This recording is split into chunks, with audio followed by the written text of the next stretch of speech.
E iso ao final tamén tivo seus feitos. Aconteceu o mesmo con Ceso Centro, a cidade, e por non ir atrás e ver o que aconteceu tamén no seu día co traspaso do hospital ao Serras, non? Daquela era diputado provincial Alfredo Suárez Canal. E quero dicir que o BNG sempre aportou nos debates a serenidade, a súa visión global e de conxunto, e eu creo que eso ao final ten a ver coas decisións que son decisións importantes que se tomaron no pasado. E no Concello creo que se fixeron cousas francamente ben. O nivel de investimentos que se produciu durante o bipartito e a volta que se llevou a cidade non se producira nunca, vamos, polo menos na historia recente desta cidade. Creo que aí os erros que os houbo non deberían impedir tamén reivindicar o...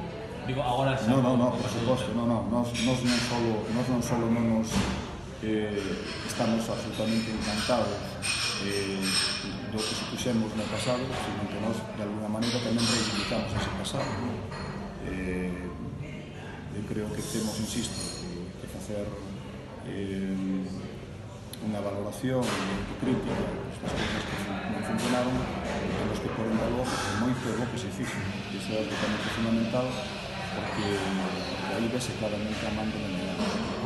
A partir do 2015 o Bloque pulsou o botón do reset, non? Para reiniciar. Agora valora ese escenario para o Concello de Ourense, non? Sí, porque estamos nun momento de stand-by onde prácticamente aquí non hai ningún avance.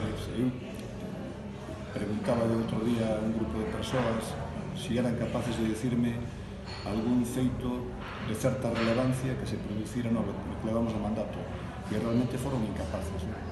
E costa porque desgrazadamente non hai.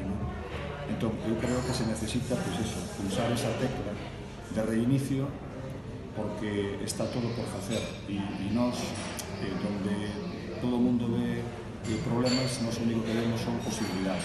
Vemos que o Concello é unha especie de lenzo en branco por debuxar e está prácticamente todo por facer.